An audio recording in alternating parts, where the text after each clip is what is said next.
ధర్మశాస్త్రము కొత్త నిబంధన వ్యత్యాసము 2 కొరింథీ 3వ అధ్యాయంలో ఇలా రాబడి ఉంది. ధర్మశాస్త్రము కొత్త నిబంధనకు వ్యత్యాసం. 2 కొరింథీ 3వ అధ్యాయంలో ప్రత్యేకించి వ్యత్యాసాన్ని పరిశుద్ధాత్మ రికార్డ్ చేశారు. చదువుతాం, మొదటి నుంచి చదివేసుకుంటాం.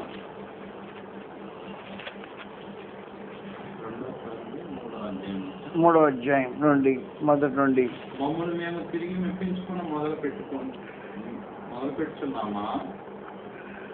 కొందరికి కావలసినట్టు మీ యొద్దకైనను మీ యొద్ద నుండి అని సిఫారసు మాకు అవసరమా?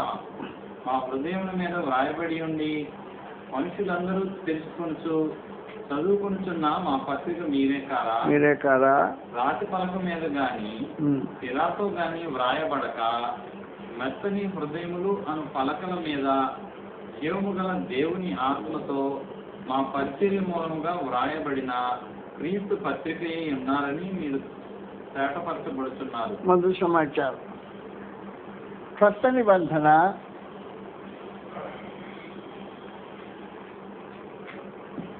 ధర్మశాస్త్రం వంటిది కాదు.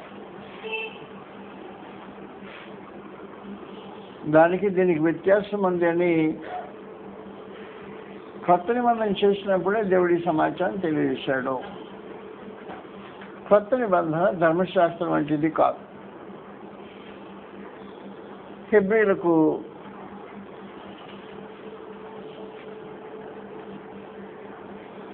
8వ అధ్యాయంలో మూలానికి వెళితే ఇర్మియా గ్రంథం 31వ అధ్యాయంలో సమాచారం రాబడి ఉంది. హెబ్రీ 8:8 వచ్చిన నుండి ఇర్మియా 31 నుండి ఇలా రాబడి ఉంది. కాబట్టి హెబ్రీ 8, ఇర్మియా 31 రెండు ఒకే సంబంధించిన కార్యక్రమాలు. కాబట్టి ఇర్మియా 31లో మనం చదువుతున్నాం. ఇలా రాబడి ఉంది ఇర్మియా 31వ అధ్యాయంలో. ఇదిగో నేను ఇశ్రాయేలు వారితోనూ యోధా వారితోనూ కొత్త నిబంధన దినములు వచ్చుచున్నవి. ఇదే యెహోవాకు ఇది ఐగుప్తులో నుండి వారి పితరులను రప్పించుటకై నేను వారిని చేయి పట్టుకున్న దినమున వారి పితరులతో నేను చేసిన నిబంధన వంటిది కాదు. ఆయన ఐగుప్తులోంచి వారి పితరులను బయటికి రప్పించినప్పుడు చేసిన నిబంధన ధర్మశాస్త్రము. దాన్ని పాత నిబంధన. కాబట్టి ఆయన పితరులను చేపట్టుకుని బయటికి రప్పించిన రోజున ధర్మశాస్త్రాన్ని దేవుడు అనుగ్రహించాడు. ఇప్పుడు కొత్త నిబంధన గురించి మాట్లాడినప్పుడు ఏం చెప్పాడు అంటే, నేను ఐగుప్తు నుండి వారి పితరులను చేపట్టుకుని దినమున వారితో నేను చేసిన నిబంధన వంటిది కాదు కొత్త నిబంధన. కొత్త నిబంధన ధర్మశాస్త్రం వంటిది కాదు. ఆ నిబంధనకి ఈ నిబంధనకి వ్యత్యాసం ఉంది. మొదటి వ్యత్యాసము ఏం చెప్తున్నాడు అంటే 2 కొరింథీ 3వ అధ్యాయంలో చెప్పాడు. 3వ వచనంలో మొదటి వ్యత్యాసం రాతి పలక మీద కానీ శిలాతో కానీ వ్రాయబడినది కొత్త నిబంధన. రాతి పలకల మీద వ్రాయబడిన ధర్మశాస్త్రము. మోషేకు అనుగ్రహించిన రాతి పలకల మీద దేవుడు రాసి ఇచ్చిన వేరే సమాచారం. రాతి పలకల మీద కానీ శిలాతో కానీ వ్రాయబడక మత్తని హృదయములు అను పలకల మీద జీవముగా దేవుని ఆత్మతో మా పరిచర్య మూలముగా వ్రాయబడిన క్రీస్తు పత్రిక ఉన్నారు. అపోస్తులకు పరిచర్య వలన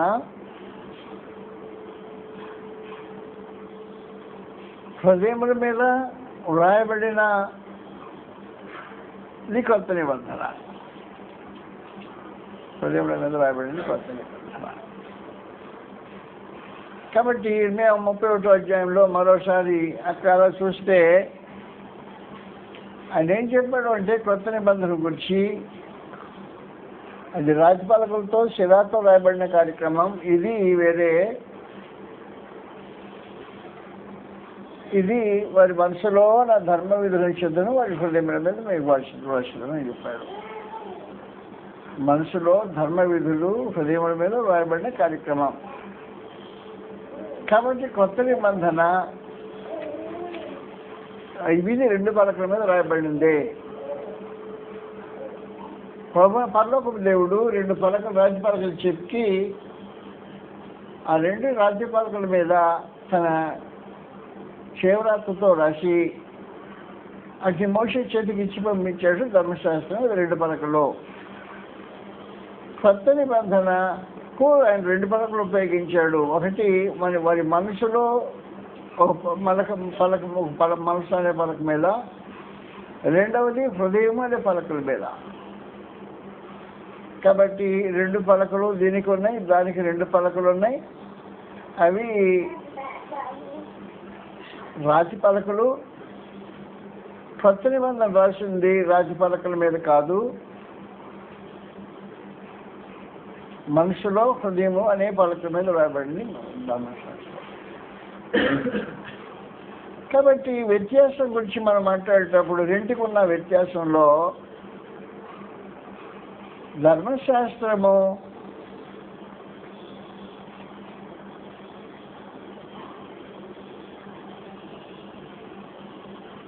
బాల్య వివాహాలతో పోల్చదగింది.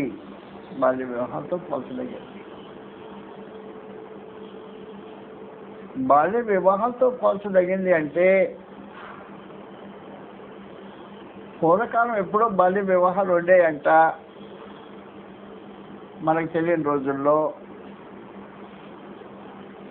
ఓ చిన్న వయసులో ఉన్న అమ్మాయిని ఓ పెద్ద వయసు ఉండే ఆయనకి ఇచ్చి వివాహం చేసేవాళ్ళంట. ఓ 3 ఏళ్ల అమ్మాయిని ఒక 50 ఏళ్ల ముసలివాడికి కట్టబెట్టేవాళ్ళంట. అవి బాల్య వివాహంలో జరిగే కార్యక్రమం. కాబట్టి వివాహం అంటే ఏమిటో బిడ్డకు తెలియదు, వివాహం చేసిన తర్వాత భర్త అంటే ఏంటో బిడ్డకు తెలియదు. భార్యాభర్తల బాంధవ్యం అంటే ఎలాంటిదో ఎలుగంది బాల్య వివాహం. ధర్మశాస్త్రం కూడా దాంతో పోల్చవచ్చు. కారణం ఏమంటే ఇది నేను 3 ఏళ్ళు 50 ఏళ్ళు అన్నాను, కానీ ధర్మశాస్త్రం అయితే 8 రోజుల బిడ్డతో జరిగే వివాహం బాంధం. 8 దినాలు వయసులో ఉండే చిన్న బిడ్డకు సున్నతి 8 రోజులు చేయించి, సున్నతి చేయించబడిన పసికోన నిబంధనలోకి వస్తాడు, ధర్మశాస్త్ర నిబంధనలోకి వచ్చేస్తాడు, ధర్మశాస్త్రం కిందకు వచ్చేస్తాడు. 8వ ఏట కాదు, 8వ దినాన వయసు పిల్ల పసిబిడ్డ పుట్టి, మగవాడు మగ బిడ్డ 8 రోజులు పసికందు. ఆ 8 రోజులు పసికందుకు 8వ రోజును సున్నతి చేసినప్పుడు నిబంధనలో ప్రవేశిస్తాడు పసివాడు. ధర్మశాస్త్రము అతనికి ఆ కాలం నుంచి వర్తిస్తుంది.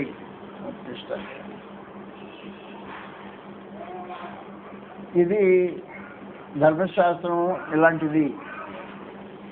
కాబట్టి ఏం చేస్తుంటాడంటే ఈ పసి కూడా తెలియకుండానే నిబంధనలో ప్రవేశిస్తాడు. ధర్మశాస్త్రంలో తెలిసి ప్రవేశించడు, తెలియకుండానే నిబంధనలు ప్రవేశిస్తాడు. కాబట్టి నిబంధనలు ప్రవేశించిన తర్వాత ఆ బిడ్డకు తల్లిదండ్రి బాధ్యత వహించి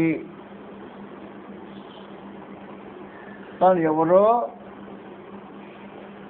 తన దేవుడెవరో, తాను ఇశ్రాయేలై పుట్టినందుకు తనకుండే బాధ్యతలేంటో, దీవెనలేంటో, అబ్రహాం సంతానంగా ఉండటానికి తనకుండే హక్కులేంటో ఒకవేళ సంగతులు బోధించబడుతూ ఉండాలి. కాబట్టి 8 దినాలు సున్నతి పొందిన పసికొనకు నిబంధనలో చేర్చబడిన వాడై అక్కడ నుండి దేవుని యొక్క ధర్మ విధులు, అతని దేవుడు ఎవరు అనే సమాచారం ముందు నేర్పించాలి. కాబట్టి ద్వితీయ దశకాండం 6వ అధ్యాయంలో ఏం జరిగిందంటే పరమానంద దేవుడు వారికి ధర్మశాస్త్రం ఇచ్చి పెద్దవారికి నేర్పించవలసిన బాధ్యతను పెట్టాడు అన్నమాట ఇది జరిగిన కార్యక్రమం. ద్వితీయ దశకాండం 6వ అధ్యాయం నుండి మొదటి నుండి రాబడి ఉంది. ధర్మశాస్త్రం మొదటి నుండి అలాగుందా?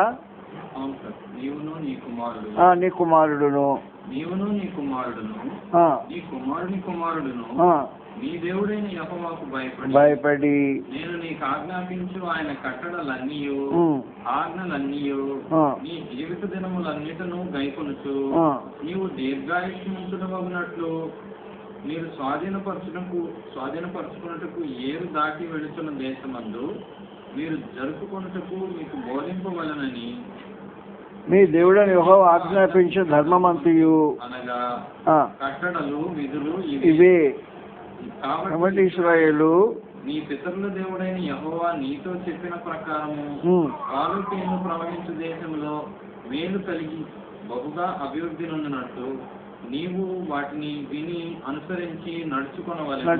4వ వచనంలో ఇశ్రాయేలు వినుము, మన దేవుని యెహోవా అద్వితీయుడగు యెహోవా నీ పూర్ణ హృదయంతోను నీ పూర్ణ ఆత్మతోను నీ పూర్ణ శక్తితోను నీ దేవుడైన యెహోవాను ప్రేమింపవలెను. నేడు నేను నీకు ఆజ్ఞాపించి ఈ మాటలు నీ హృదయంలో ఉండవలెను. నీవు నీ కుమారులకును వాటిని అభ్యసింపజేసి నీ ఇంట కూర్చుండునప్పుడు త్రోవలో నడుచునప్పుడును పండుకొనున్నప్పుడును లేచినప్పుడును వాటిని గూర్చి మాట్లాడవలెను. సూచనగా వాటిని నీ చేతికి కట్టుకొనవలెను. అవి నీ కన్నుల నడుమ బాసుకము వలె ఉండవలెను. నీ ఇంటి ద్వారబంధముల మీదను నీ గౌనుల మీదను వాటిని వ్రాయవలెను. సమాచారం ఇది. కాబట్టి దేవుడు ఎవరు, దేవుని యొక్క ధర్మం ఏంటి అనే సమాచారము 8 రోజులు పసికోణలో నిబంధనలు ప్రవేశపెట్టిన తర్వాత నేర్పించుతూ ఉండాలి. వాతావరణాన్ని పసికోన కళ్ళు తెరిచి చూస్తూ ఉంటే వాతావరణాన్ని అసలు దానికి సంబంధించినట్టు ఏర్పాటు చేయాలి. గోడల మీద రాస్తుంటారు, చేతికి భాష కూడా కట్టుకుంటారు. కాబట్టి ఇదేంటంటే దేవుడికి నీకున్న సంబంధం అని చెప్పని తల్లిదండ్రులు బిడ్డలకు నేర్పించవలసిన కార్యక్రమం. కాబట్టి ఇంట్లో కూర్చున్నప్పుడు, లేచినప్పుడు, నడిచేటప్పుడు, ఇంట్లో పండుకునేటప్పుడు ప్రతిసారి ఈ పసిపోనకు తానెవరు, ఇశ్రాయేలుడు, ఈ దేవుడు ఎవరు అని ఈ ధర్మశాస్త్రము నీకు సంబంధించింది అని నేర్పించవలసిన ఒక విశేషమైన బాధ్యత కలిగిన వారు ఏంటారు తెలుసు. రెండో విశేషమైన సమాచారం ఏమంటే ధర్మశాస్త్రము నిబంధన పురుషులతో నేరుగా చేసిన నిబంధన కాబట్టి స్త్రీలు ధర్మశాస్త్రం ప్రకారము సెకండ్ రేట్కి వచ్చేసారు. వారిని పురుషులతో కూడా కూర్చొనిచ్చేవాళ్ళు కాదు. వారు వేరే స్థలంలో కూర్చోవాలి. సున్నతి అనేది పురుషులకు సంబంధించిందే, స్త్రీలకు సంబంధించింది కాదు. నిబంధన గుర్తు పురుషుల యొక్క దేహం మీద గుర్తుగా ఉంటుంది. ఈ నిబంధన గుర్తు కలిగిన వారు ఇశ్రాయేలీలు. ఇశ్రాయేలీలు దేవునితో నిబంధన కలిగిన వారు అనేది ఒక విశేషమైన కార్యక్రమం. ఈ సంగతి ఇలా కొనసాగుతుంటుంది. కాబట్టి స్త్రీలు పురుషులనే భేదం ఉంటుంది ధర్మశాస్త్రంలో. కొత్త నిబంధనలో ఈ భేదం ఉంటుంది. కొత్త నిబంధన అయితే బాల్య వివాహాలు సంబంధించింది కాదు. ఇది వయసు వచ్చి వివాహపు విలువ తెలిసి తాను ఎవరితో వివాహ నిబంధన చేసుకోబోతున్నా వ్యక్తిని ఎదిగి ఇరువురు ఎదిగి ఒకరినొకరు అర్థం చేసుకొని నిబంధనలు ప్రవేశించే వివాహం చేసుకున్న యువకులు ఎలాంటి వాళ్ళో ఎలాంటి నిబంధన కలిగి ఉంటారో కొత్త నిబంధన అలాంటిది. కాబట్టి వాస్తవమైన సమాచారం ఏమంటే, అందువలన వయసు వచ్చినప్పుడు వారి మనసులో నా ధర్మ విధులించదను. మనసులో ఉంచడం మాత్రమే కాదు, మనసులో ఉన్నది హృదయంలో కూడా ఇంటిపోయే పరిస్థితి. వాళ్ళ హృదయంలో రాస్తున్నారు, నేను వారికి దేవుడిని అయిందని అని చెప్పేసి దేవుడు. ఇశ్రాయేలుకి ఎప్పుడు దేవుడు అన్నమాట, 8వ వయసు 8వ వయసు వచ్చినప్పటి నుండి ఆయన వారి దేవుడు అయి ఉంటాడు. కొత్త నిబంధనలో ప్రవేశించే వయసు వచ్చిన తర్వాత, దేవుని గురించి ఎదిగిన తర్వాత, తానెవరో తెలిసిన తర్వాత, తాను పాపైన దేవుడు పరిశుద్ధుడని, ఈ పరిశుద్ధ దేవునికి పాపైన మనుషునికి బాంధవ్యం ఎలా కుదురుతుందో అది క్రీస్తుని గురించిన సమాచారం విని, క్రీస్తునందు దేవునితో మానవ జాతికి కలిగే నిబంధన ఎరిగిన మనుషులకు ఈ నిబంధనలో ప్రవేశిస్తారు. కొత్త నిబంధన దానికి దీనికి వ్యత్యాసం ఉంది. అందువల్ల ఇది ఏం చెప్పాయంటే, వారి మనసులో నా ధర్మ విధులించదను, వారి హృదయం మీద వాటిని రాస్తాను, నేను వారి దేవుడిని వింటారు, వారు నా ప్రజలు వింటారు. అక్కడ మనసులో రాసే నిబంధన కాదు, వాటి తలుపుల మీద రాసి శిరాలతో రాసిచ్చి తల్లిదండ్రులకు బాధ్యత అప్పగించి బిడ్డలకు నేర్పించండి అని చెప్పేశాడు.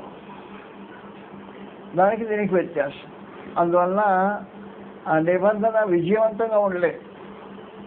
ఒకవేళ బిడ్డలు నేర్చుకోలేకపోయారో, తల్లిదండ్రులు బాధ్యత నిర్వహించలేకపోయారు, మొత్తానికి ఇక్కడ ఫెయిల్ అయిపోయింది. దాంట్లో బిడ్డలు నేర్చుకోలేకపోయినా ఫెయిల్ అయిపోతుంది, బిడ్డలు తల్లిదండ్రులు నేర్పించలేకపోయినా ఫెయిల్ అయిపోతుంది ఆ నిబంధన. దీని పరిస్థితి అలా కాదు. ప్రతి ఒక్కరికి వారి మనసులో నా ధర్మ విధానం, దేవుడు అంటే ఆయన ఆలోచన ఏంటి, ఆయన తలంపు ఏంటి, ఆయన భావాలు ఏంటి, దేవుడి యొక్క స్వభావం ఏంటి అనే సంగతి ఎరిగిన మనుషులు తానేంటి, దేవుడు పరిశుద్ధులే, తానేమై ఉన్నాడు, పాపమానవుడు. ఈ పాపమానవుడికి పరిశుద్ధులైన దేవుడికి సహవాసం ఎలా కుదురుతుంది అనేటప్పుడు క్రీస్తు ఎల్లోకి వచ్చేసి క్రీస్తు యొక్క పాత్రను బాగా ఎరిగిన మనుషులై క్రీస్తు యేసు ద్వారా దేవునితో సహవాసం చేసుకోవడానికి ఎరిగిన వారే వారి మనసులో ధర్మ విధులుండి హృదయంలో రాయబడిన వారు నిబంధనలు ప్రవేశిస్తారు. కొత్త నిబంధన ఇది మా ప్రత్యేకమైన సమాచారం. ధర్మశాస్త్రంలో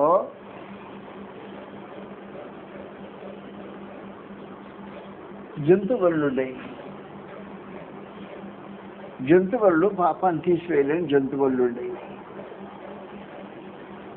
హెబ్రీలకు 10వ అధ్యాయంలో 4 వచ్చిన సమాచారం రాబడింది. అనగా ఎడ్ల యొక్కయు మేకల యొక్కయు పాపము రక్తము పాపము తీసివేయట అసాధ్యము అని చెప్పేశాడు. బళ్ళుండేవి, రక్త బళ్ళుండేవి. ఈ బళ్ళు పాపం తీసివేయగలిగిన శక్తి కలిగినవి కావు. కానీ కొత్త నిబంధనలో క్రీస్తు రక్తం ఉంది. ఈ క్రీస్తు రక్తం పాపాన్ని పరిహరించగలిగిన రక్తం, మనుషులు నీతిమంతులుగా తీర్చగలిగిన రక్తం ఉంది. కాబట్టి అక్కడ ఎడ్ల యొక్క మేకల యొక్క రక్తం ఉంటుంది పాత నిబంధనలో. కొత్త నిబంధనకు సంబంధించి క్రీస్తు రక్తం ఉంటుంది. లూకా సువార్త 22వ అధ్యాయం 20వ వచనం నుండి రాబడిన చదువుతాం. లూకా సువార్త 22వ అధ్యాయము 20వ వచనం నుండి ఆయన మాట్లాడుతున్న విశేషమైన సమాచారం ఎలాగుంది. క్రీస్తు రక్తము చేత కొత్త నిబంధన స్థాపించబడి ముద్రించబడింది.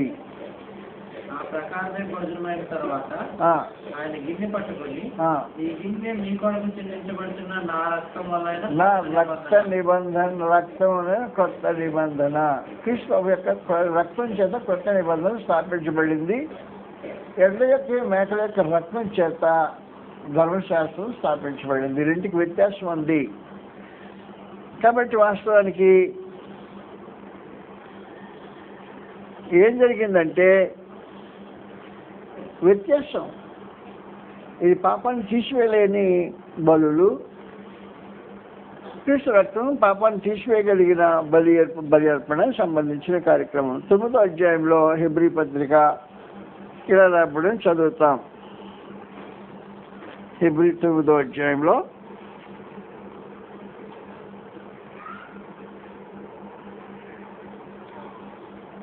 18వ వచనం నుండి, ఇందుచేత మొదటి నిబంధన కూడా రక్తం లేకుండా ప్రతిష్ఠించబడలేదు.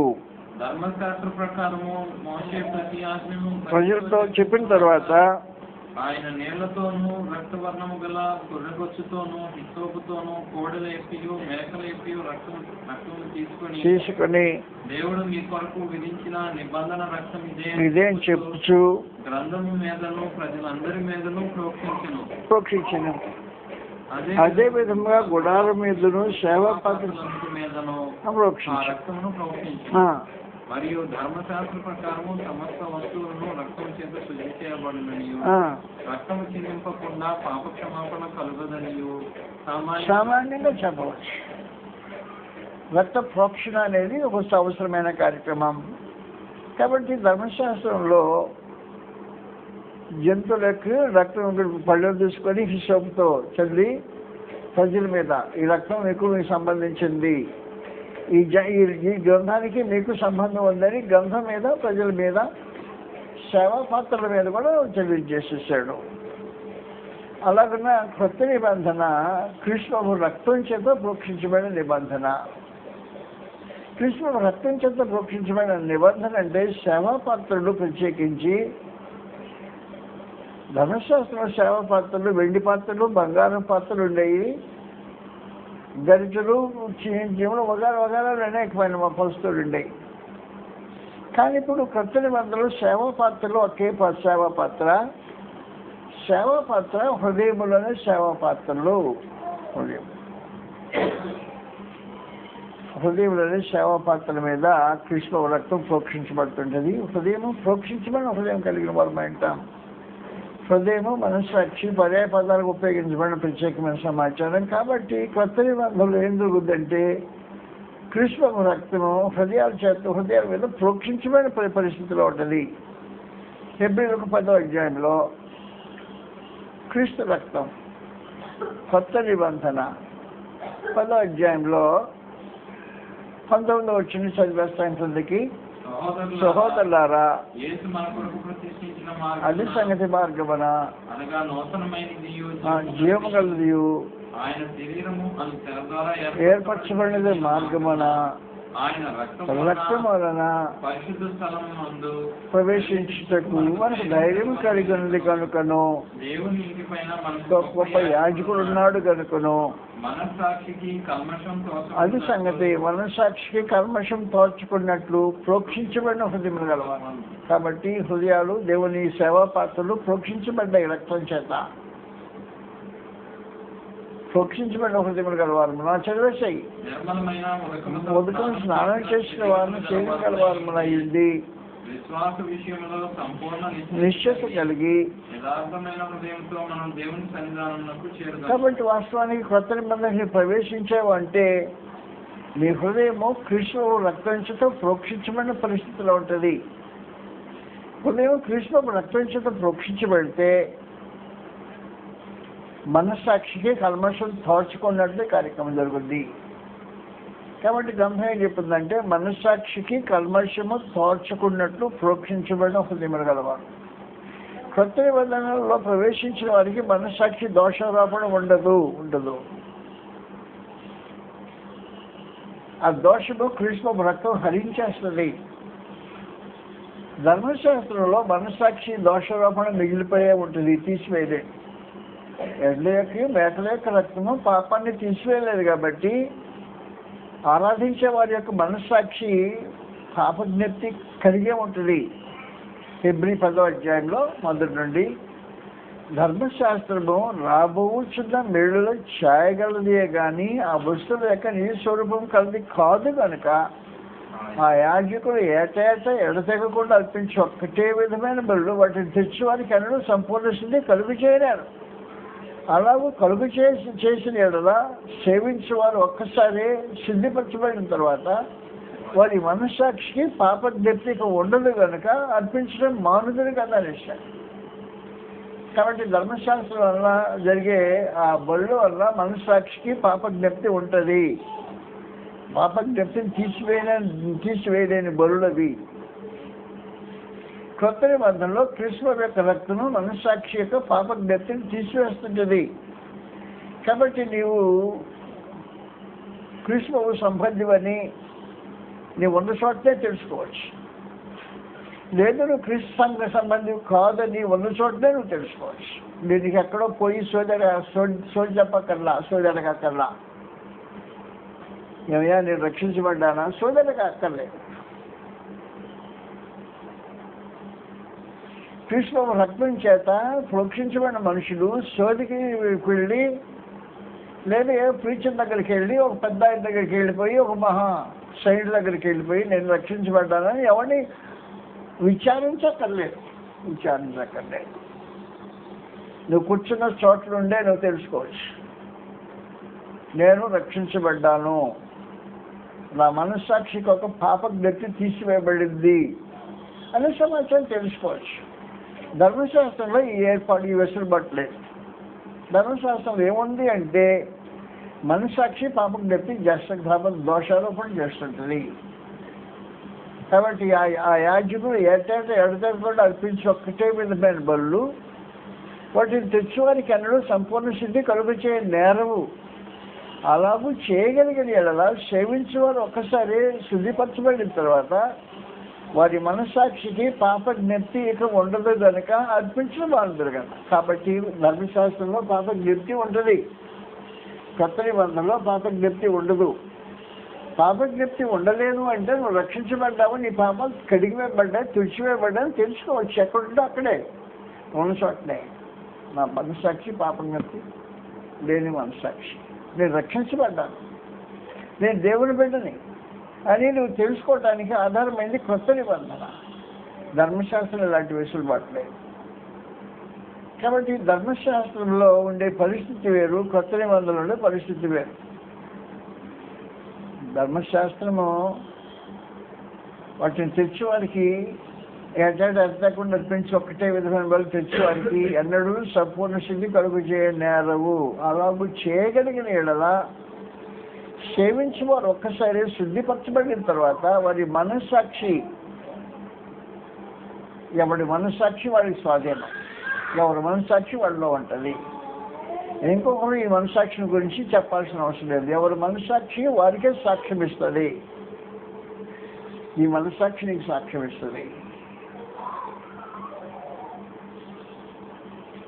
మనస్సాక్షి జోలికి నువ్వు పోకుండా దాన్ని ఉండవలసిన స్థితిలో పెడితే అది పెట్టవలసిన బాధ్యతలు. కొంతమంది మనస్సాక్షిని ట్రైనింగ్ ఇస్తారు. దానికి మనస్సాక్షికి ట్రైనింగ్ ఇచ్చిన వాడు చెప్పినట్టు ఉంటుంది. మనస్సాక్షి తప్పు చేసి కూడా తప్పు అనే భావం లేకుండా మనస్సాక్షిని పెట్టుకోవడానికి అది వీలవుతుంది.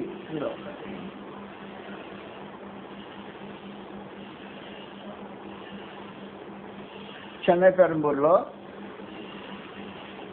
మా వీధిలో అంటే CYS రోడ్లో ఒక హత్య జరిగింది.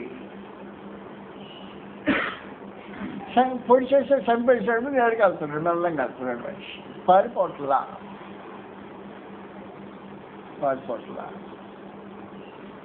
ఎలాగో తిరిగి మేము పోలీసులు పట్టుకొని తీసుకెళ్ళి స్టేషన్లో పెట్టారంట. స్టేషన్లో పెడితే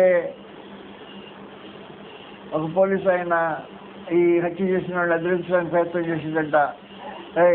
వాటి మీద పోలీసు అని ఇంతే తను స్టేషన్లోకి వెళ్ళిన తర్వాత చేతులు చూపెడతాడు కదా, తన ఏరియా ఇది, నా ఏరియా ఇది, నువ్వేం చేయడానికి లేదని కొంచెం చూపెట్టడానికి ప్రయత్నం చేసేదంట. వేస్తా చెప్పాడు, ఇప్పుడు 7వ అయ్యాడు, జాగ్రత్త అనేసాడంట.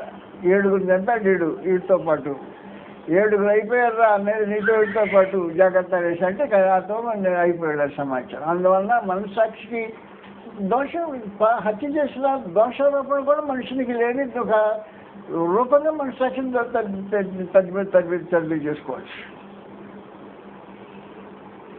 6గురిని చంపిన తర్వాత 7వని చంపిన వాడు చంపి శవాన్ని పడేసి మెదలకుండా వెళ్తాడు రోడ్డు మీద. మెదలకుండా రోడ్డు మీద నడిచేస్తాడు. ఎవడేం పట్టించుకోకుండా ఎవరికి ఏం సంబంధం, దానికేం లేదు, దాంట్లో ఇబ్బంది లేనట్టు. ఏమైపోయింది? గడ్డు కట్టిపోయింది, మనస్సాక్షి గడ్డు కట్టిపోయింది.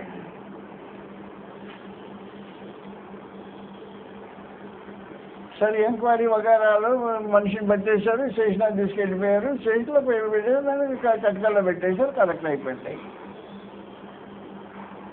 మనసాక్షి కూడా మనిషిని చంపేశారనే దోషారోపణ చేయని దుర్మార్గ స్థితిలో ఉన్నాడు. కాబట్టి ఇప్పుడు సెల్లో పెట్టేసి పోలీస్ అధికారి కాసేపు అది అధిరించడానికి ప్రయత్నం చేస్తే కుదరలేదు అతను కూడా. ఎందుకు కుదరలేదు, ఈ హత్య చేయడం నాకు అలవాట్లేరా అన్నాడు సమాచారం. కాబట్టి హత్య చేయడానికి మనస్సాక్షి పనిచేసిన పరిస్థితి, వాత వేసుకున్నాడు దాన్ని. మనస్సాక్షిని వాత వేసిన తర్వాత పనిచేయదు. ఒకవేళ నేను మనస్సాక్షి వాత వేయబడితే నేనేం చేయడానికి వీలు ఉండదు. కానీ మనస్సాక్షి దేవుడు అనుగ్రహించిన రూపంలో నిర్మలంగా పెట్టుకుంటే నీ మనస్సాక్షి ఏం చేస్తుందంటే క్రీస్తు రక్తం చేత ప్రోక్షించబడిన మనస్సాక్షి పాపజ్ఞప్తి లేకుండా రక్షించబడిన అనుభవాన్ని తేలికగా తెలియజేస్తుంది. రక్షించబడిన దేవుని స్తోత్రం. నా మనస్సాక్షి నాకు విరోధంగా మాట్లాడట్లా. మనస్సాక్షి ఎప్పుడైనా ఆ మనస్సాక్షి తనకు విరోధంగానే మాట్లాడుతుంది, వేరే వాడికి విరోధంగా మాట్లాడదు మనస్సాక్షి. కాబట్టి మనస్సాక్షి దోషాలను తొలగించుకోవడంలో విశేషమైన సంగతి. కొత్త నిబంధన ఇచ్చే మానవ జాతికి ఉన్నాను దీవెన మనస్సాక్షి.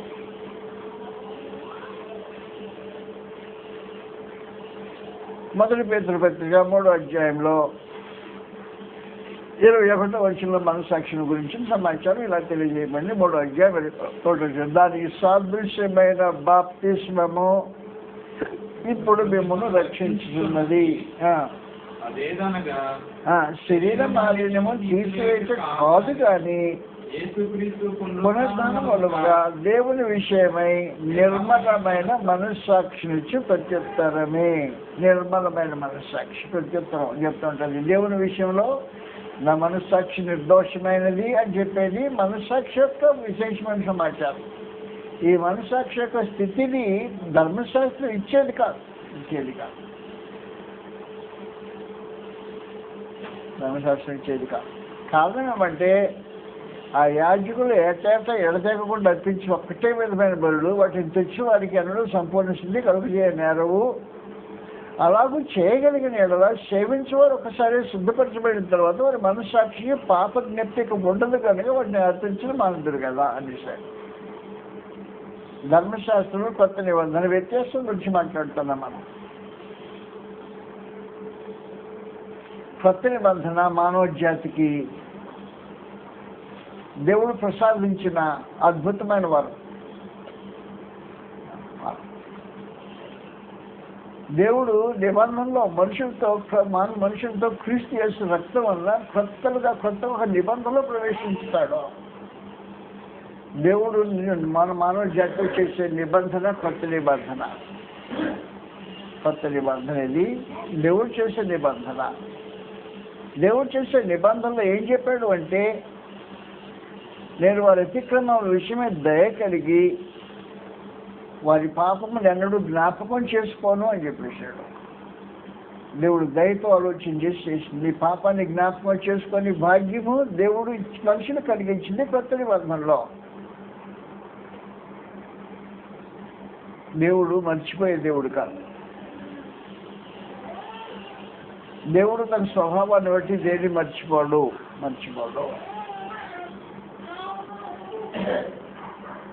నువ్వు జీవించావు ఈ కాలంలో, నువ్వు చేసిన కొన్ని కార్యములను ఆయన మర్చిపోడు. నీ తరం అయిపోయింది, నీ బిడ్డల తరం అయిపోయింది, మర్చిపోలా. నువ్వు చేసినవి మర్చిపోలా. నీ మనవాళ్ళ తరం అయిపోయింది, నువ్వు చేసినట్టు మర్చిపోలా. నీ ముదిమన్న మనవాళ్ళ తరం అయిపోయింది, నువ్వు చేసినట్టు మర్చిపోడు. దేవుడికి మర్పు ఉండదు, మర్చిపోయే పరిస్థితి ఉండదు. దేవుడు మరుపు లేనివాడు, మర్చిపోలేనివాడు. అది గ్రంథం తెలియజేసే విశేషమైన సమాచారం. మొదటి సమూయేలు 15వ అధ్యాయంలో 4 తరాలు గడిచిపోయినాయి దాదాపుకి. ఇప్పటికీ ముది మనవాడు తరం అవుతుంది, దేవుడు జ్ఞాపకం చేసుకుంటున్నాడు సమాచారాన్ని. కాబట్టి దేవుడికి మరుపు ఉండదు. 15వ అధ్యాయం మొదటి నుండి రాబడి ఉంది.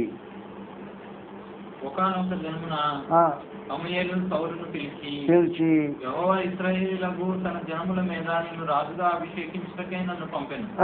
యెహోవా మాట వినుము. సైన్యములకు అధిపతియగు యెహోవా సెలవిస్తుందేమనగా అమాలేకీయులు ఇశ్రాయేలులకు చేసినది నాకు జ్ఞాపకమే. ఎప్పుడు ఎంతకాలం కిందట? 4 తరాలు అయిపోయినాయి ఇప్పటికీ. అమాలేకీయులు ఇశ్రాయేలుకు చేసినది నాకు జ్ఞాపకమే. ఎప్పుడు చేశారు వాళ్ళు?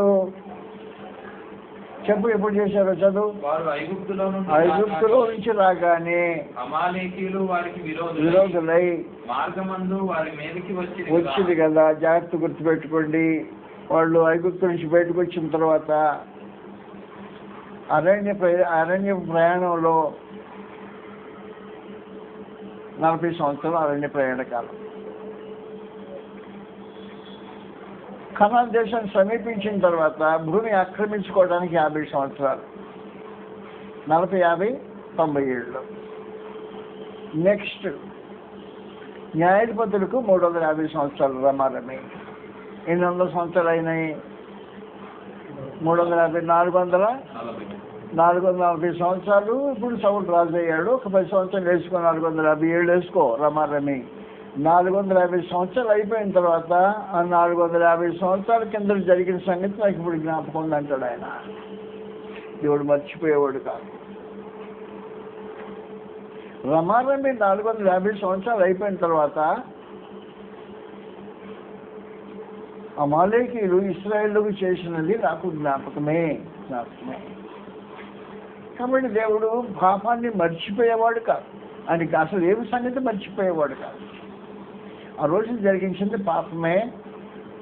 ఏం పాపం ఏం చేశారు అంటే, వారు ఐగుప్తు నుంచి వచ్చినప్పుడు, ఇశ్రాయేలు ఐగుప్తు నుంచి వస్తున్నారు, ఎర్ర సముద్రం అడ్డం పడేసి 6 నెలల్లో నడుచుకుంటూ సముద్రం దాటిపోయిందాక నడిచి బయటకు వచ్చి అలసిపోయి ఉన్నారు. అలసిపోయిన స్థితిలో అమాలేకీయులు నేరుగా ఇశ్రాయేలుకు విరోధంగా యుద్ధం చేయటం మానేసి సైనికుల ముందుగా 6 లక్షల మందిని దాటేసిన తర్వాత వెనక బలహీనలు ఉన్నారు. పసిబిడ్డలు, స్త్రీలు, వృద్ధులు వెనుకొని ఉన్నారు. వారిని అసలు చేశాడంటే అమ్మాని. అది దేవునికి అన్యాయంగా కనపడింది. తప్పు చేసేవరా. అందువల్ల యుద్ధం అనేది సివిల్ ఏరియాలో యుద్ధం జరగకూడదు, బాంబులు పడకూడదు. సివిల్ ఏరియా ఎప్పుడైనా ప్రొటెక్ట్గా ఉండాలి. ఎవరు చేసినా సివిల్ ఏరియాకి తెచ్చి చేయకూడదు. కాబట్టి వీళ్ళు ఎక్కడికి వెళ్ళారంటే సివిల్ ఏరియాకి వెళ్ళారు. ఎవరు? అమాలేకీయులు. సివిల్ ఏరియాకి వెళ్ళిపోయి వెనుకున్న బలహీనమైన వారిని ముట్టుకున్నారు. కాబట్టి పరమదేవుడు చెప్పాడు, రే వీటితో నేను ఈ సంగతి తెలుసుకుంటానని చెప్పాడు. సంగతులు తెలుసుకుంటానని చెప్పేసి ఆయన పెట్టుకోండి. ఆ సమయంలో తాత్కాలికంగా యెహోషువను పంపించి యుద్ధం చేసేసి తాత్కాలిక యుద్ధం జరిగిపోయింది.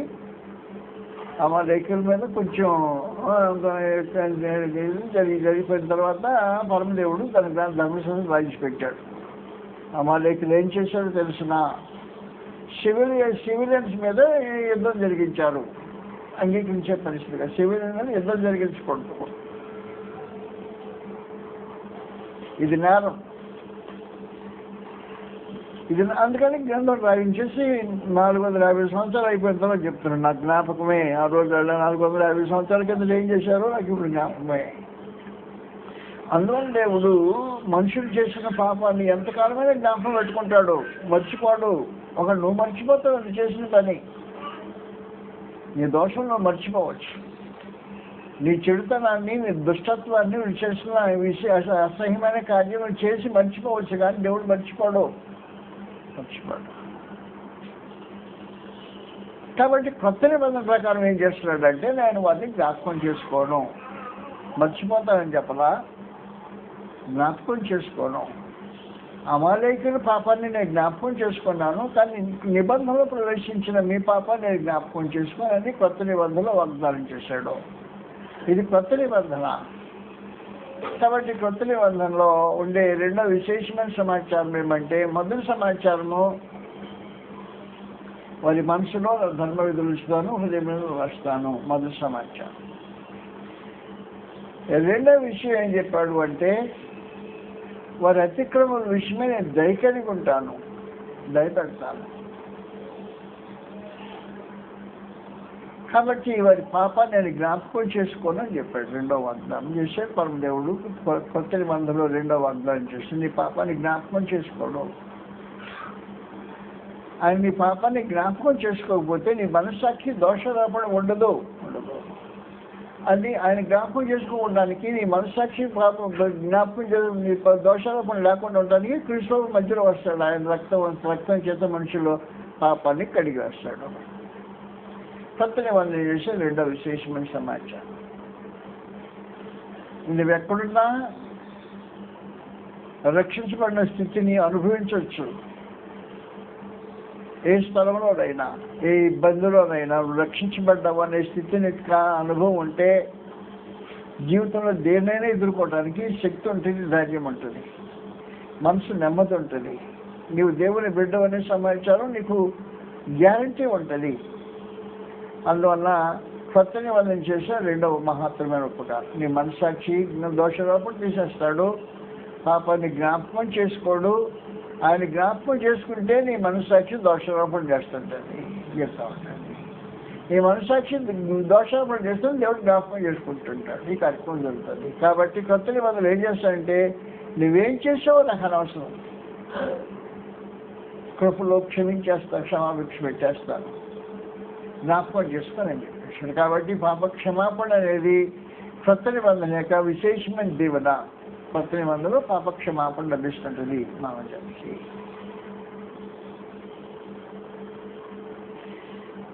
మూడో విశేషమైన సంగతి, కొత్త నిబంధన ప్రకారము దేవుడు వారికి తండ్రి అయి ఉంటాడు, వారికి దేవుడై ఉంటాడు. దేవుడు వారికి దేవుడై ఉంటాడు. యెహోవా దేవుడుగా కలిగిన జనులు ధన్యులై ఉంటారు. వాస్తవానికి మనకి సహజంగా ఈ భాగ్యం లేదు. భాగ్యం ఎందుకు లేదంటే మనకు సంబంధించింది కాదు. అది ఇశ్రాయేల్ పాత నిబంధన కాలంలో దేవుడు అబ్రహాము సంతానమైన ఇశ్రాయేలుకు సంబంధించిన కార్యక్రమం ఇది. అందువల్ల పాత నిబంధన అబ్రహాము సంతానం అనబడిన ఇశ్రాయేలుకు సంబంధించిన దేవుని బాంధవ్యము అన్ని జనులకు విస్తరించజేయడానికి కొత్త నిబంధన చేసిన మహత్తరమైన భాగ్యం ఇది. కాబట్టి రోమీయులకు రాసిన పత్రిక 9వ అధ్యాయంలో 1వ వచనం నుండి 6వ వచనం వరకు ఇలా రాయబడింది. చదువుతాం. దుఃఖమును నా హృదయంలో మానని వేదనే కలదు. క్రీస్తునందు నిజమే చెబుతున్నాను, అబద్ధమాడుట లేదు. పరిశుద్ధాత్మయందు నా మనస్సాక్షి నాతో కూడా సాక్ష్యం ఇస్తున్నది. సాధ్యమైన ఎడల దేహ సంబంధులైన నా సహోదరుల కొరకు నేను క్రీస్తు నుండి వేరై శాపగ్రస్తుడనై ఉండకూడదు. వీరు ఇశ్రాయేలీలు దత్తపుత్రత్వమును మహిమయు నిబంధనలను ధర్మశాస్త్ర ప్రధానములను అర్చనాచారములను వాగ్దానములు వీరివి. ఎవరు వాళ్ళు? కేవలం ఇశ్రాయేలుకి సంబంధించిన భౌతికమైన ఇశ్రాయేలుకి సంబంధించింది. అన్ని జనులకి ఏ సంబంధం లేదు దీంట్లో. అన్ని జనులకి ఏం సంబంధం లేదన్నమాట. ఎఫెసీ 2వ అధ్యాయంలో 11వ వచనం అన్ని జనులకి ఏం సంబంధం లేదు. కానీ కొత్త నిబంధన ఏం చేస్తుందంటే అన్ని జనులకు ఈ భాగ్యము ఇశ్రాయేలుతో పాటు సమాన వారసులు ఏర్పాటు చేస్తూ ఉంది. కొత్త నిబంధన 2వ అధ్యాయం 11వ వచనం నుండి, ఎఫెసీ 2:11 నుండి. కాబట్టి మునుపండి ఇంతకుముందు క్రీస్తులో లేనప్పుడు శరీర విషయంలో అన్ని జనులు ఉండి చేతితో సున్నతి గల వారు అనబడిన వారి చేత సున్నతి లేని వారు అనబడిన మీరు ఆ కాలమందు ఇశ్రాయేలుతో సహపౌరులు కాక పరదేశులను, వాగ్దాన నిబంధన లేని పరిజనులను, నిరీక్షణ లేని వారును, లోకమందు దేవుడు లేని వారునై ఉండి క్రీస్తుకు దూరస్తులైనని మీరు జ్ఞాపకం చేసుకోండి. కాబట్టి క్రీస్తుకు దూరస్తులైన వారు, దేవుడు లేని వారు, క్రీస్తుకు లేని వాడు. కొత్త నిబంధన ఏం చేసిందంటే దేవుడు లేని, క్రీస్తులో లేని, దేవుని వాగ్దానాలు లేని, నిబంధన లేని మనుషులను క్రీస్తు ప్రభువులో కొత్త నిబంధన ఏం చేసిందంటే సమానులు చేసింది. కొత్త నిబంధన ఇచ్చిన భిక్ష ఇది ప్రత్యేకించి అనిజమైన మనకు కొత్త నిబంధన ఏం చేసిందంటే యూదులతో పాటు సమాన వారసులుగా చేసింది కొత్త నిబంధన. చదివేశాయి. మునుపు దురస్తులు మీరు ఇప్పుడు క్రీస్తు యేసునందు క్రీస్తు రక్తం వలన సమీపస్తులుగా ఉన్నారు. ఆయన మన సమాధానమై ఉండి మీకును మాకును ఉండిన ద్వేషమును అనగా విధిరూపకమైన ఆజ్ఞలు గల ధర్మశాస్త్రమును తన శరీరమందు కొట్టివేడి చేత మధ్య గోడను పడగొట్టి మన ఉభయులను ఏకం చేసెను. ఇట్లు తండ్రి చేయొచ్చు ఈ ఇద్దరిని తన యందు ఒక్క నూతన పురుషునిగా సృష్టించి తన సిలువను ఆ ద్వేషమును సంహరించి దాని ద్వారా వీరిద్దరిని ఏకశరీరంగా చేసి దేవునితో సమాధానపరచవాలని ఇలాగ చేశాను కనుక ఆయన సమాధానకారకుడు అయినాడు. కొత్త నిబంధనలో దేవునితో సంబంధం సమాధానం. కొత్త నిబంధనలో యూదులు అనిజనులు అనే భేదం లేకుండా తీసివేయబడిన ప్రత్యేకించి కొత్త నిబంధనలో క్రీస్తు మనకు సొంతం నిబంధన ప్రకారం. అందులో వాస్తవానికి సంబంధించిన కొత్త నిబంధన ధర్మశాస్త్రం అనేది కాదు. కొత్త నిబంధన ధర్మశాస్త్రం ఏం చేసిందంటే మీరు అన్ని జనులు పాయింట్ బయట ఇవ్వండి అనేవాడు. అన్యజనుడు అనేవాడు కనీసం దేవాలయంలో ప్రవేశం కూడా ఉండటానికి వీళ్ళు యెరూషలేము దేవాలయంలో ప్రవేశం ఉండకూడదు. అక్కడ బోర్డు రాస్తారన్నమాట, ఈ ఏరియా దాటి లోనికి వస్తే అన్యజనుడు తన సావుకు తానే కారకుడు అని రాసి ఉంటుంది అన్నమాట. దేవుని ఆలయంలోనికి ప్రవేశం ఉండదు అన్యజనులకు. సంతోషం రద్దు సమాచారం మీకు నాకు మధ్య సంబంధం అనేది సంబంధం లేని పరిస్థితి ఉండేది గతంలో. కొత్త నిబంధన ఏం చేసిందంటే తుడిచిపెట్టేసినారంట. యూదులతో పాటు సమాన వారసులుగా ఒక శరీరం సాటి అవలుగా వాగ్దానంలో పాలువారు చేసింది కొత్త నిబంధన. కొత్త నిబంధన మనం పెట్టిన అద్భుతమైన భిక్ష వాస్తవమైన సమాచారం. నేను చెప్పుకుంటే మీకు బోరు కొట్టేస్తుంది కదా. చాలా సంగతులు ఉన్నాయి. ఇంకా ఒక రోజు అయిపోయే సంగతి. కొత్త నిబంధన ధర్మశాస్త్రానికి వ్యత్యాసం మాట్లాడమంటే ఒకరోజు మాట్లాడే సమాచారం కాదు ఇది. అనేక సంగతులు. కొత్త నిబంధన మనకు లభించింది ఎంత భాగ్యమో చెప్పడానికి వెళ్ళదు. ఈ కొత్త నిబంధన సంబంధంగా బ్రతకటం అనేది నిన్ను ఎంత హెచ్చించిందో అనే సమాచారం కూడా చెప్పడానికి వెళ్ళదు. అందువల్ల క్రీస్తు ప్రభు రక్తం వల్ల చేయబడిన కొత్త నిబంధన వయసు వచ్చిన వారితో చేయబడిన నిబంధన. అది నేను చెప్పే సమాచారం ప్రధానంగా. నువ్వు వయసు వచ్చిన తర్వాత దేవుని యొక్క ధర్మ విధులేంటి అవి తెలుసుకుని వాటిని హృదయపూర్వకంగా లోబట్టడానికి ఇష్టపడితే అలాంటి వాడితో కొత్త నిబంధన చేయడానికి దేవుడు ఇష్టపడ్డాడు. సంగతులు తెలుసుకున్న వాటితో నిబంధన ఉండదు. సంగతులు తెలిసి ఉండొచ్చు, నీకు తెలిసిన సంగతులకు హృదయపూర్వకంగా లోబడాల్సిన అవసరం ఉంది. హృదయపూర్వకంగా లోబడితే పాపం నుంచి విడుదల, నీతికి దర్శనం అవుతుంది. కొత్త నిబంధనకు విశేషమైన సమాచారం. రోమీయులకు రాసిన పత్రిక 6వ అధ్యాయంలో 16వ వచనం ఇలా రాబడింది.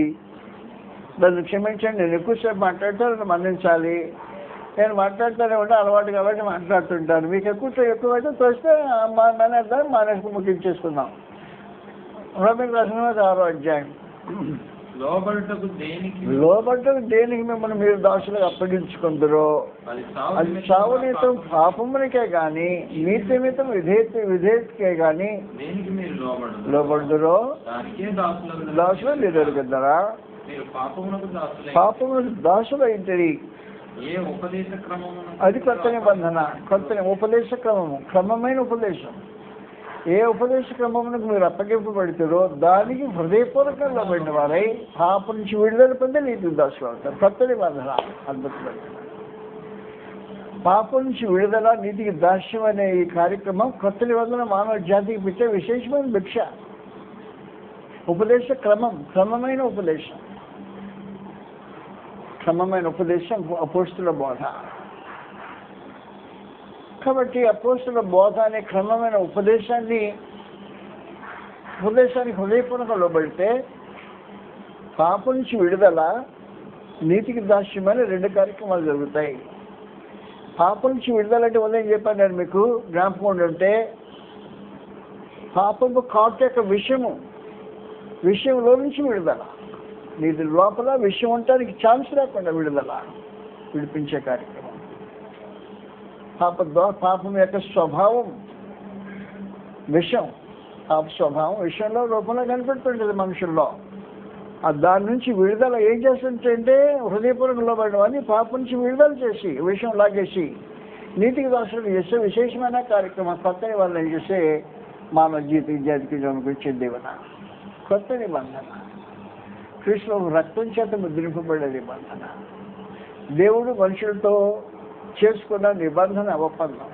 కాబట్టి ఇది పరమదేవునితో నేడు మనము నిబంధన కలిగి ఉంటే ఆయన ధర్మ విధులు ఈ మనసులో ఉన్న విధులకు హృదయపూర్వకంగా లోబడ్డ అనుభవం జీవితంలో ఇది కొత్త నిబంధన చేసే విశేషమైన కార్యక్రమం. అలాగూ జరిగినప్పుడు పాపం బీజం నుండి స్వభావం నుంచి సంపూర్ణంగా విడుదల చేయబడి నీతికి దాస్యం అయిపోయింది చేసిన కొత్త నిబంధన. మనుషులు కొత్త నిబంధన సంబంధం నీతిమంతులుగా జీవితం జీవించేవాళ్ళు, పాపంలో జీవించేవాళ్ళు కాదు. పాపం నుంచి విడుదల పొంది నీతికి దాస్యం అయిపోయినవాడు కొత్త నిబంధన సంబంధం. ఈ కొత్త నిబంధన సంబంధులు దేవునితో సహవాస బాంధవ్యం కలిగి నిబంధన సంబంధం కలిగిన వారు అంటారు. నిబంధన సంబంధం అంటే ఎలాంటి బాంధవ్యమో మీకు తెలియకుండా ఏముంది. ఈ యవనస్తుడు ఒక స్త్రీతో నిబంధన చేసుకున్నాడు. నా కళ్ళ ముందు వారిద్దరూ ఏక శరీరం, ఒకరికొరకు ఒకరు ప్రాణం పెట్టే స్వభావం, ఒకరి దాని మీద ఒకరి బాంధవ్యం ఉన్నదని ఒకరికొకరు హక్కు ఉన్నదని బాంధవ్యం. ఇది బాంధవ్యం నిబంధన చేసే కార్యక్రమం. కాబట్టి దేవునికి నీకు ఉండే బాంధవ్యము అలాంటి బాంధవ్యమే ఉంటుంది కొత్త నిబంధన. దేవుడికి సొంతమై నీవు దేవునికి సొంతమై నీ పాపాలకు క్షమించి నీతిమంతుని తీర్చిన వాడే నీతిమంతుని దేవుడితో నీకు సహవాసం ఉండే పరిస్థితి కొత్త నిబంధన చేసేది. ఆయన ధర్మ విధులే నీ మనసులో ఆడుతూ ఉంటాయి. ఆయన దానికి హృదయపూర్వకం లోబడే స్థితి అనుభవం ఉంటుంది. దేవునికి మనుషులకి ఈ నిబంధన సంబంధం కొత్త నిబంధన చేసే విశేషమైన సమాచారం. కాబట్టి కొత్త సంబంధులు పరిశుద్ధులు, నీతిమంతులు తీర్చిపెట్టిన దేవుని ప్రజలైన వాళ్ళు సొంత ప్రజలైన వాళ్ళు వారి పేర్లు జీవగ్రంథం రాయబడి ఉంటాయి. ఆయన ఏం చేస్తుంటాడంటే జీవగ్రంథం ఒకటి మెయింటైన్ చేస్తూ గ్రంథంలో తన ప్రజల పేర్లు రాసుకుని ఉంటాడు. ఎవరు తన సొంతమైన వారిని వాళ్ళ పేర్లు రాసుకుంటే విశేషమైన కార్యక్రమం దాంట్లో ఉంటుంది కొత్త నిబంధన. కాబట్టి కొత్త నిబంధన సంబంధులు ఊహలో బ్రతకాల్సిన అవసరం లేదు. కారణం ఏమంటే మనస్సాక్షి జీవితము, పరిశుద్ధత బ్రతుకు, నీతిగా జీవించే విధానం కొత్త నిబంధన సంబంధాలు తీర్చిదిద్ది దేవుని ప్రజలుగా చూపిస్తుంటే ప్రత్యేకించి తనకి అర్థం అవుతుంది నేను దేవుని ప్రజని లోకస్తుని కాదు అనే భావన కొత్త నిబంధన మనుషులు కలిగించే ఒక విశేషమైన దీవెన. ఇలాంటి నిబంధన దేవుడు కొత్త నిబంధన చేశాడు. అయిపోలేదు మానేస్తున్నా. కొత్త నిబంధన ధర్మశాస్త్రానికి చాలా వ్యత్యాసాలు ఉన్నాయి. ధర్మశాస్త్రం బాల్య వివాహాలు లాంటిది. కొత్త నిబంధన వయసు వచ్చిన మనిషి పిల్లకాయలు వివాహం అంటే ఏడు ఎరిగి ఒకరినొకరు కోరుకొని బాంధవ్యంలో ప్రవేశించే బాంధవ్యం ఎలాగుంటుందో అలాంటిది కొత్త నిబంధన. ఈ నిబంధన మనసులో హృదయంలో రాయబడిన దేవుని ఆజ్ఞకు సంబంధించిన కార్యక్రమం. దేవుడు ఇష్టపడి మనుషులతో నిబంధన చేసుకొని దేవుని ప్రజగా స్వీకరించే ఒక విశేషమైన సమాచారం కొత్త నిబంధన సంబంధించింది. నువ్వు దేవుని ప్రజవని నీ మనస్సాక్షి నీకు సాక్ష్యం ఇస్తుంది. నీ నీతి బ్రతుకు జీవించే జీవిత విధానం దేవునికి సంబంధించిన వాడు నీకు తెలియజేస్తుంటుంది. కాబట్టి ఆ నీతి నీకు వరంగా అనుగ్రహించబడుతుంది. క్రీస్తు రక్తం నీకు శుద్ధీకరించే కార్యక్రమం. ఆయన పాపల విషయమే దయ కలిగి పాపాన్ని క్షమించేసి జ్ఞాపకం చేసుకొని పరిస్థితి. నీ పాపాన్ని జ్ఞాపకం చేసుకోండి ఇక మీదట. అయితే ఒక చిన్న మనవి, నీ పాపాన్ని నువ్వు జ్ఞాపకం దేవునికి చేయొచ్చు. నేను ఇంక పాపనే అని జ్ఞాపకం చేస్తే ఒక దుస్థితి నువ్వు చేస్తే నీ తప్పు నీదే దేవుడికి సంబంధించింది. అది జ్ఞాపకం చేసుకోడు. కానీ నువ్వు జ్ఞాపకం చేసే దుర్గతి ఉంటుంది. జ్ఞాపకం చేసే దుర్గతి ఎలాగుంటుందంటే, ఉదాహరణకి మా ఎడల అపరాధం చేసిన వారిని మేము క్షమించే ప్రకారం మా అపరాధం క్షమించమని ఒక సూత్రాన్ని ప్రభువు యేసు నేర్పించాడు.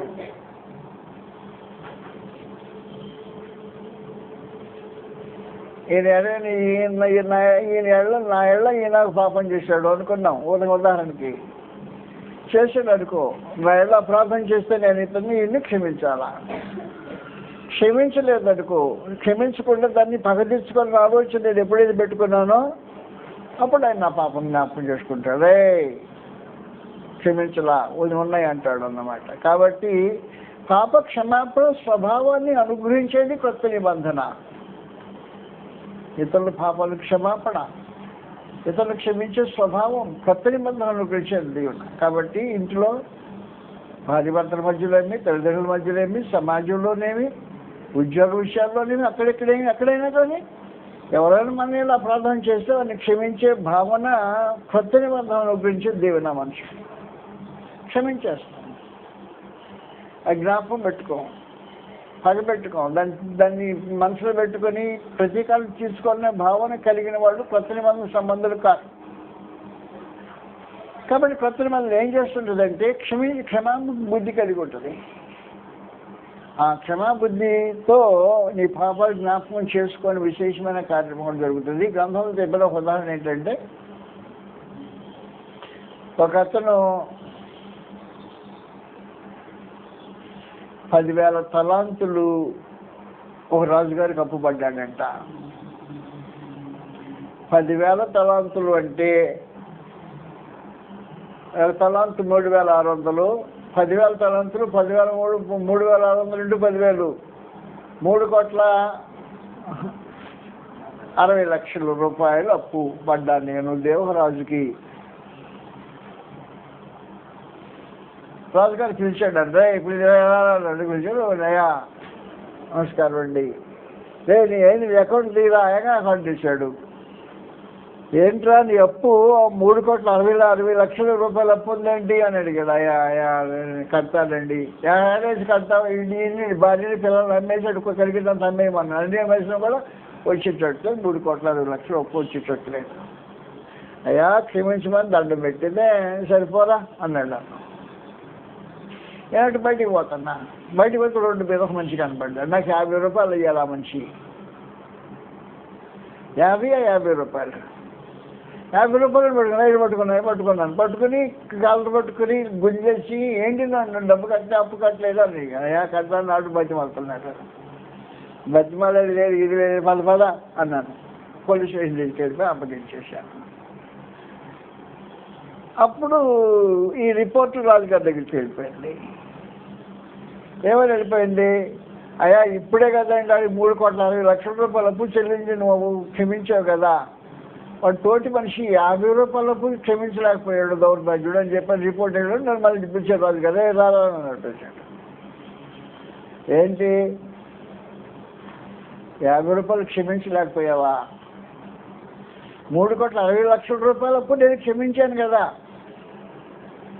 ఈ 50 రూపాయలు క్షమించదు కాదా, నీకు 3,60,00,000 రూపాయలు నేను ఎత్తులు పెట్టాను మళ్ళీ అంటాడు. అది సమాచారం. అలాంటిది పరిస్థితి. కాబట్టి పాప క్షమాపణ అనుగ్రహించేటప్పుడు దేవుడి కార్యక్రమాన్ని కూడా జాగ్రత్త గుర్తుపెట్టుకుంటాడు. చదువుతాం గ్రంథాలు ఈ మాటలో నేను సొంత మాటలుగా చెప్పింది 18వ అధ్యాయంలో ఇలా రాబడింది.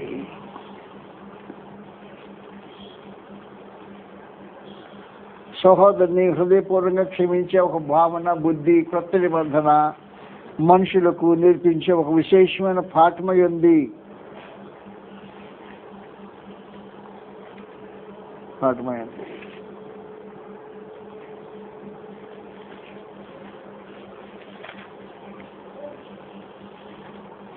మత్తయి సువార్తలో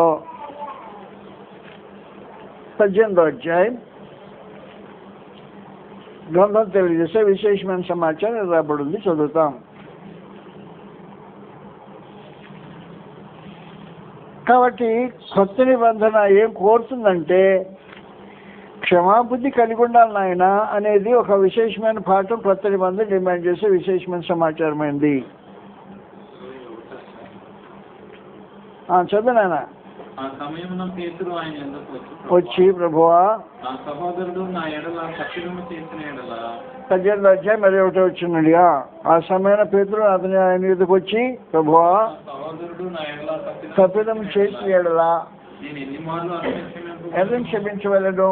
7 మార్లు మట్టుగా అడిగాను. అందుకు యేసు అతనితో ఇట్లను, 7 మార్లు మట్టుకే కాదు, 70 ఏళ్ల మార్లు మట్టుకని.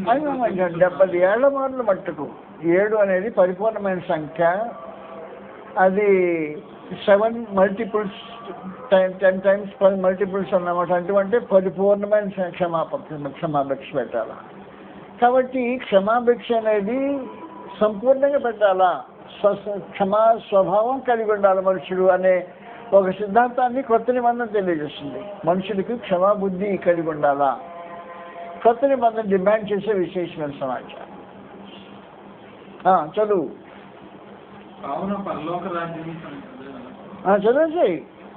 తన దాసులు ఏదో లెక్క చూసుకొని పోయి రాజును పోలి ఉన్నది.